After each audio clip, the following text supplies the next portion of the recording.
This is the Contender's Edge podcast, where ideas challenge institutions and underdogs rise to lead in construction. Hosted by Zulk, bringing you no BS insights, real stories, and tech-smart strategies to outbuild the giants in the construction industry. Today is the first episode of the Contender's Edge podcast, and I'll be kicking it off. My name's Angelina Tadros. I'm part of Smart Build team. This is the Contender's Edge podcast. One of the biggest questions I've seen so far is, according to Reddit, the biggest pain point I wish I could solve is having technology folks thinking that they can swoop in and quickly fix fundamentals of the construction world without real experiences near the field. And so we have here a 30-year construction guru who had his own company and exited, Zulk. And then we have the AI tech nerd, Rowan, the CEO of Smart Build. What is your opinion on this? You're on the opposite spectrums. Go. Thank you for setting the stage, Angelina. First off, I'm still the CEO. That's our COO. But I think that's actually a very valid comment. So just for the viewers that are listening in today really quickly, before I was running Smart Build Construction, my background has been in construction, not technology, but I did everything that you guys are listening in on probably did. I was a coordinator, I played as site clerk, I went up to being project manager, director of construction, then I had my own general contracting company. And over and above, because I was bored, we also had a full service civil division and electrical mechanical divisions that complemented our general contracting company. So yes, I do bring 30 years of experience from the industry. And my colleague who's joining us, Rowan, I'll let you do a quick intro on yourself. I'm Rowan, the Chief Operating Officer. I've spent about 20 years doing kind of really advanced analytics solutions across all sorts of industries. And the last 10 years has been working with AI products in kind of Fortune 500 companies and so forth. So like, I love finding technology, but I know I need to work with someone like Zulk to help me understand where the problem sits. Because my role in the game is to help, elevate what's possible. But I don't know the day-to-day of someone in the construction field, and that's where I need help. So I guess for the benefit of the viewers, the reason Angelina asked us both to be together on this is that really your statement is exactly how Smart Build is structured. We have industry experience that we're bringing into real life products as part of the Smart Build solution stack. And AI is a real conversation that's it's scaring a lot of people because people are having this fear that it's going to take my job away. Probably not. It's going to amplify your capabilities of doing your job. And no different than the people that are in the construction industry, there's people in the technology industry within our own company that are having the same fear and freight. We have really high adopters, and then we have those that are just shying away from it because they think it's either crippling them, it's taking away their artistic talent because they're artists at heart. Or they're just like, I can do it better than AI. And you're like, well, no, you can't do it faster than a computer can do it. For all the people that are out there listening in construction, AI is not a conversation about how it's going to replace your work. AI is more of a conversation of how does it make me do things a little bit more effectively? And how does it help me capture information that normally wouldn't be captured? And why I brought someone like Rowan into my universe is not because I'm shy on construction experience. I'm shy on technology experience when it comes to AI. So I accepted my limitation and I realized that, wait a minute, if I really want to advance my technology stack for my customer base and for future customers, I want to incorporate the biggest and the brightest solutions. And yes, do Rowan and I butt heads? You'll probably hear it in the next 30 seconds or so. We butt heads all the time. Rowan, you and I have had some of these battles. We probably had them as recently as day before yesterday, where you want something to happen. I'm like, yeah, no, it's not happening that way. It's going to happen this way. So you know what? A real good conversation is to talk about this idea of structured and free-form conversations. That's where I was going to. You're going to go there? No, I beat you to it. Yeah. Right. We had a conversation around the idea of allowing you to chat with, which is our agent, Smarty, in a free-form way. And just talk to it and say whatever you want to say about what you're feeling and what you're wanting to do, and hoping to God that Smarty would take that information and compile your daily report or your safety report for you. So at its core, what Smarty can do is listen to any part of verbal conversation and put that into forms and integrate it into your systems. Technology is there and can do that today, right? Like it's actually really easy to create. The debate we're finding customers are having is people will say like, oh, I want a free form conversation. I want to just like stream of consciousness, speak for 10 minutes, and then boom, it goes into a safety report. And that's kind of cool. But when you talk to folks in the field, you'll actually spend a lot of time being like, by the way, you missed whether you wrote them up or not. You missed the time of the day, anything that is needed from a leadership or legal perspective. And so there's this really fine balance we need to figure out with customers on whether you want free form stream of consciousness or whether you want structured forms that walk you through step by step. And there's not going to be one answer that fits everybody, right? Like if you're someone who thinks about all the things at once, you might like the speed of just like, chucking in your notes. But if you're missing important data, that's what, when you're doing a form, that's what mandatory fields exist for, right? Like there's certain information you need. Otherwise, you're not displaying the information that is needed by the project manager or the head office to make a decision. Smarty is not a simplified tool. It's actually a sophisticated tool that eventually, in my position statement, it's going to become like the equivalent of Siri of construction. It has been deliberately designed and developed so that it's your personal construction coordinator. And this construction coordinator is there to do all the stuff that you hate doing. Typing on a keyboard or on your cell phone information that somebody else wants. Chances are the reason they want that information is because they want to cover their asses. Simple. Safety infraction is saying, cover your ass. I told you not to do this. If you hurt yourself, not my fault. Preparing an RFI and sending out that question is, you did something wrong. I need more information. Can you please give me your information? And by the way, it's documented, so there's a clock ticking. Covering your ass, right? Pricing out a change. Something's wrong. Something's got to change. Somebody's got to pay for it. We're covering our asses. We're making sure we cross our T's and dot our I's. So at the core in the construction world, that's not what we like doing, Rowan. We like building stuff. We want information. We want great weather. We want to have a good time and we want to build. But what we're asking people in construction to do is we want you also to be a project manager while you're on the tools. We also want you to be the safety police while you're on the tools. We want you to do things that are not natural to you. Because quite honestly, most of the people that went and worked in the field chose to pick up a tool that's not a pen or a pencil. They've got more sophisticated tools in their hands that allow them to drill, use a hammer drill. We went from a generation of powered corded drills to completely cordless core drills. At the core, Smarty is there to help facilitate the information that everybody else needs so they can do their part of the contribution. When I was a project manager, the site guys didn't like me because I was the pencil pusher. It was the pencil pusher arrived. I'm like, great, thanks. I have a title. And that's because I was looking at things from an administrative perspective because I needed administrative data. I was just as much a part of the team as they were. The only difference is you physically didn't see the paper and the pen that I utilized that went into the building. There's a term that we've coined as part of the podcast that I'm part of on the CISP, the construction warriors that are out there fighting the battles and putting the buildings together. Not a single piece of paper that I've ever written on got painted onto the wall as wallpaper. They leave the lasting image, right?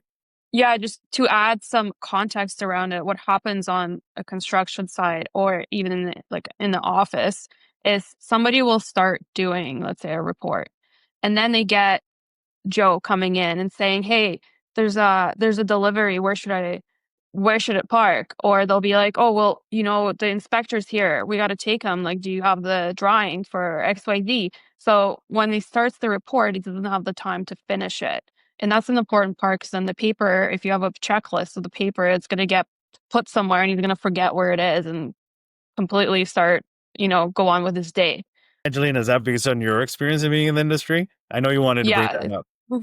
I did, yeah, because that's the biggest one. You start and then someone asks the question and then you forget. Later on, you can't remember like what time or what and who did anything. There's no more relatable problem than hating doing the administrative work. 100%. Like, this is a universal problem. Like we all hate doing admin work. And if you can make it faster, it gets done. The reason this admin work exists though, is because someone else needs it for some reason that you might not care about at all. Mm-hmm. If you don't take notes after a call, if you don't capture the information from your daily huddle, etc., someone who wasn't in the meeting doesn't have a way to catch up.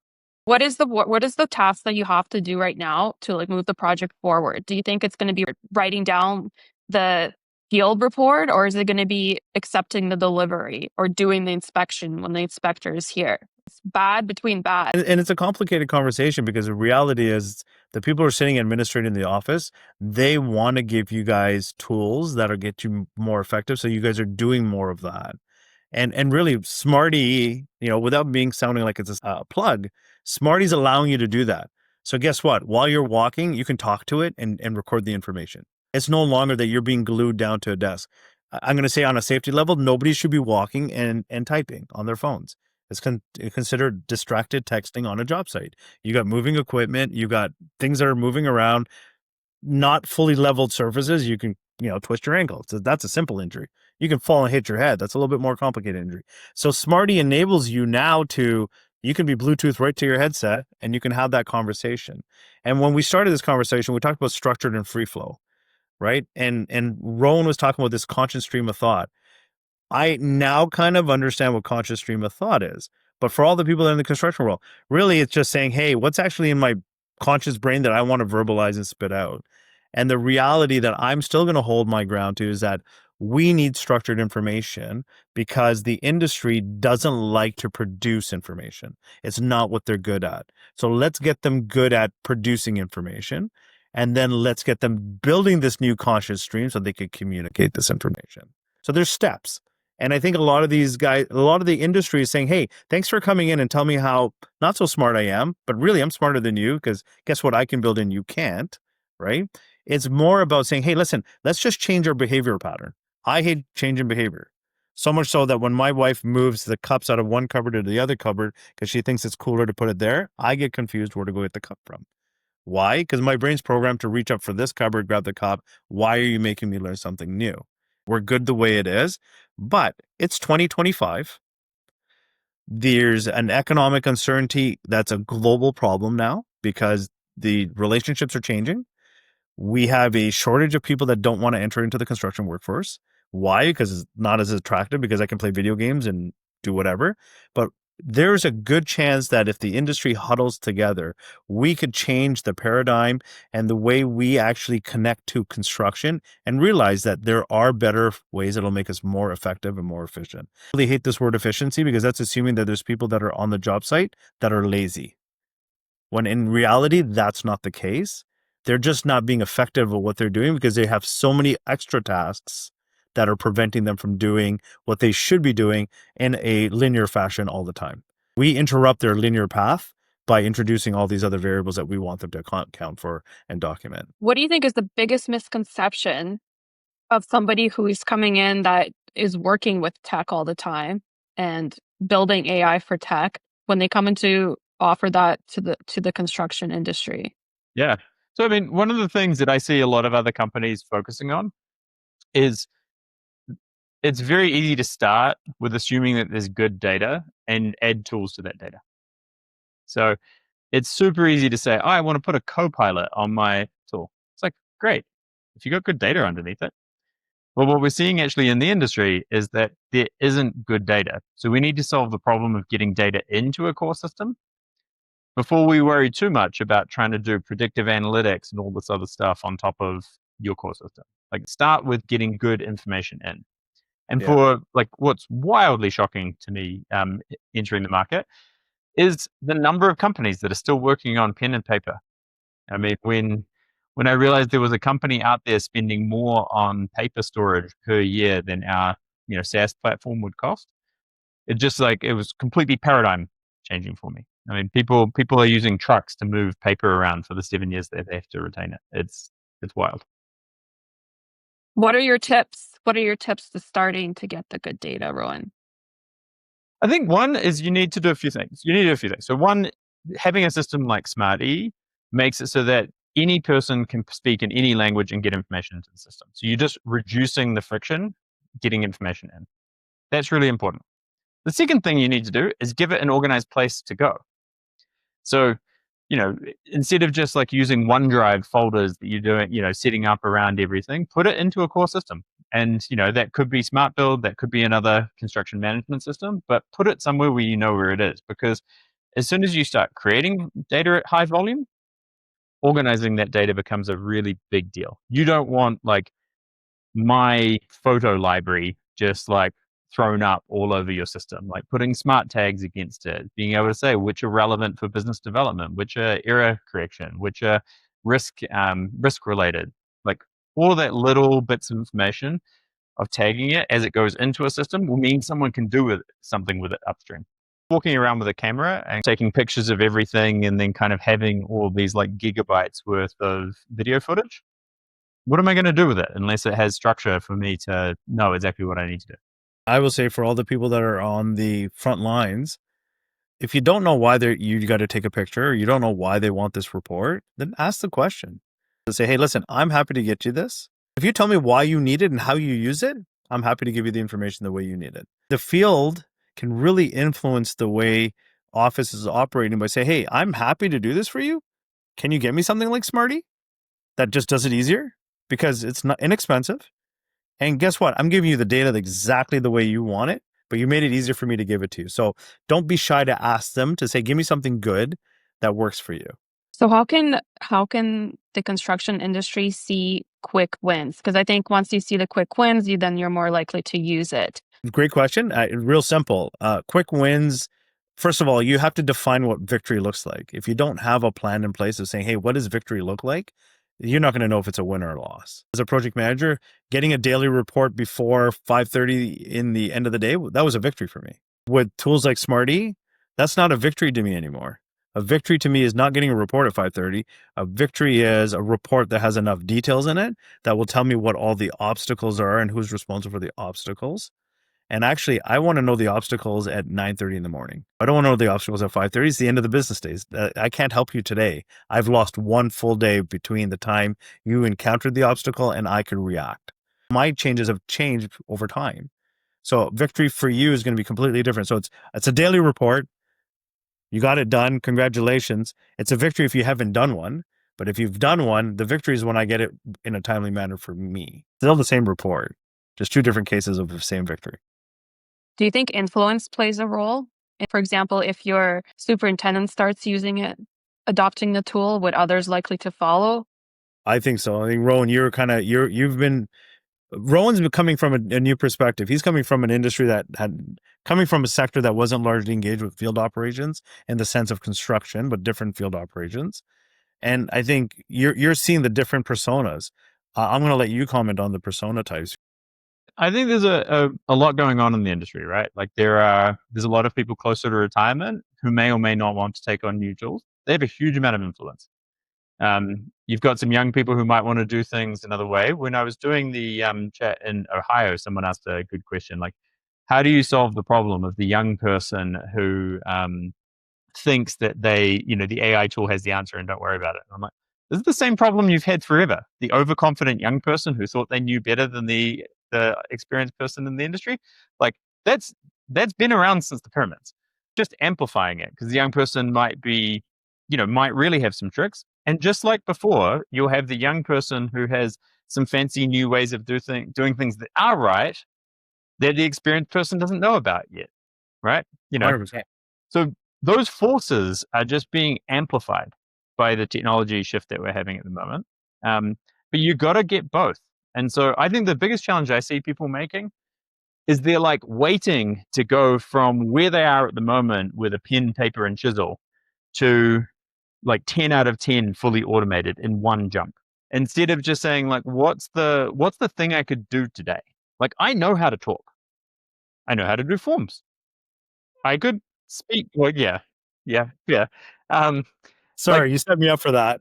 Speak your way through the form and get it done, and it'll just make you better. And you're not trying to we're not talking about trying to save 60% of someone's time on the job site, right? We're trying to save 50% of the suckiest hour they have in their day. There's forever. Listen, I was a young whippersnapper 30 years ago. I thought I knew more than everyone else did, but reality is I conceded fast. There's stuff that we learned from the older generation. Adoption, honestly, Angelina, you brought up the issue, like what's the best way to adopt? Or is it from the field or is it from the office? I think the company as an owner, so as an owner of a construction company, I needed to facilitate an open forum where people could have these free flowing thoughts and not feel like they're going to be persecuted for sharing their opinion. So I think the starting point is to say, hey, let's start the discussion. And let's create a space where we can have these discussions safely, and not safely from a safety perspective, but yes, that's given. But let's have a conversation where I'm not going to be insulted. I'm not going to be, put down. I'm also going to be heard, But you can constructively do this, and it doesn't have to be a 1 hour session. It doesn't have to be a half a day. It's a 15-minute huddle, just like we do safety talks. It's a 15-minute huddle to say, hey, listen, anyone discover something new today? No. Okay, great. Move on. Hey, I saw this app. Does anyone know anything about it? No. Let's download it next time and let's play with it. Okay, let's designate. Hey, Angelina, you're going to go play with this, right? You're smart. You get the app. You download it. Angelina, how did it go? So the next huddle, Angelina, did you download it? Yeah, I did. Well, Angelina's got to share. Like, Angelina's got to bring the enthusiasm and say, hey, I downloaded it. This one sucked, but this one's really good. You aren't going to find the perfect one on the very first attempt. It might be the second one. If you buy Smarty, it's the perfect one. But no, the Smarty's not 100% of everything to everyone. It's going to get you to a stage where you're going, hey, this is way better than it used to be. So there's a lot of apps out there. And it's going to get you thinking, well, if it's not this app, then it's the next one or the next one. I think, Rowan, one of the things that you've mentioned on the ABC Ohio speech was assigning a lead and like almost like an AI adoption lead to spearhead the start. The thing is like, you can't have, and not everyone wants to experiment. So, but you can't not have people experimenting on site, and then you got to scale the things that work. Here's a couple of things that I looked up in relation to that other discussion, right? AI at the moment is all built on technology that was created 2 years ago. If we just go for the chips and the technology that have already come out and the installed capacity, we're talking about a 13 to 20 times power increase in the next 2 years. If it's not solving a problem for you now, it's not quite good enough. It's expected to be 13 to 20 times more powerful within 2 years. So I'm thinking about this as like, you've got to have people experimenting. You can't afford to not be experimenting right now. People who are at the elite, they've found the solutions end, are seeing 20% increases in effectiveness on their day. If the technology gets much better, they're going to see 40, 50, 60% increases on their day. And the person who's never experimented with anything just won't even know. So it's a little bit like convincing your kids to try vegetables. Like, it's okay for them not to eat things. It's okay to find things that they don't like. They have to try things, because if they don't try anything, they'll never know.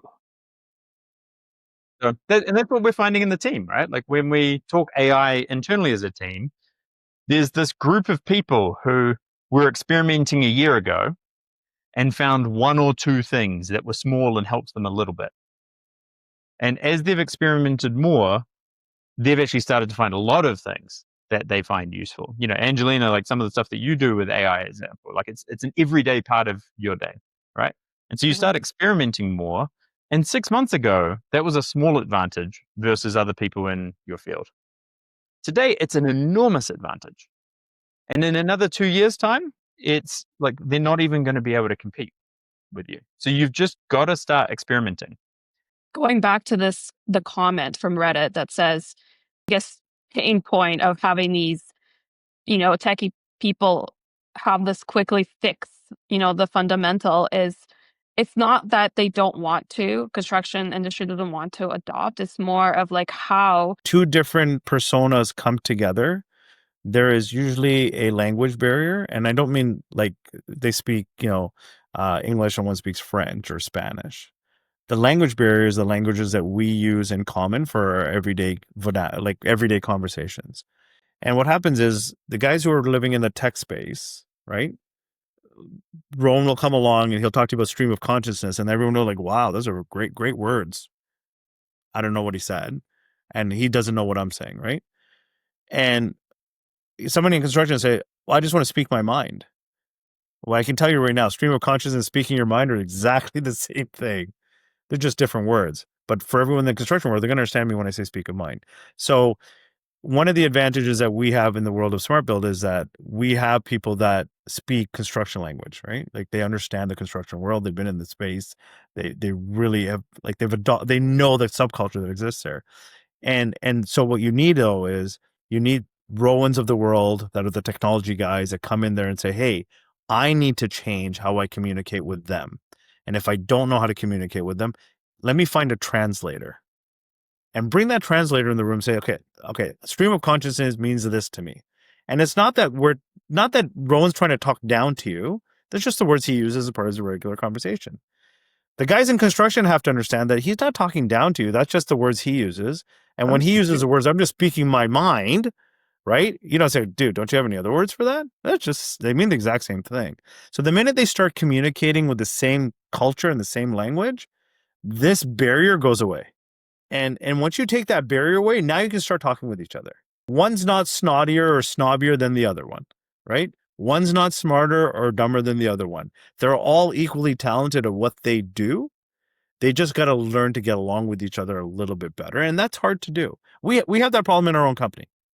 We literally do. Happy to share that we had a session. When was it? Wednesday, Rowan? Wednesday. I'm going to give you the persona. I had a 28-year-old and a 25-year-old. So there's 3 years apart by age. One is fully committed to AI, and one says we don't need it. And then you have a 52-year-old that's in the room to referee them. And who hasn't grown up with AI, didn't grow up with a PS4 or anything like that. We had the Commodore PET, and for all the young viewers today, I dare you to go look it up on the internet. It's the first personal computer that was available in schools, made by Commodore. But the reality is that you need to allow them to have their conscious tensions and then let them explain their stories. And then it's up to you if you want to adopt or not adopt. You can't force it down someone. But I can tell you what's going to happen with time. This guy who's performing at a high level, he's going to outpace the person that's not performing. Guess who gets raises? Performance. Right? It seems pretty clear that the solution, it's really bringing the two opposites together and then making them kind of like talk it out and work it out. And that's what Smart Build kind of has, is you two are almost the complete opposites. Oh, yeah. Well, in a lot of ways, we're a lot alike. He uses words, both mean the exact same thing, right? We just have a different way of going about doing it. But I'm going to put this challenge out to all the viewers out there. I absolutely guarantee you that you're using at least 2 or 3 pieces of AI every day as part of your life. And you don't even know it. So I challenge you to go find what those 2 or 3 are. I'll give you a tip. When you go on your banking app, done. We're talking about like a whole bunch of runners and one person's picking up a bike. They might have to slow down to learn to ride the bike, but it ain't going to take long before the person on a bike is going to outrun you. Thank you for listening to the first episode of Contenders Edge podcast. Make sure to subscribe so you don't miss the next one. Follow the podcast to get new episodes the moment they go live.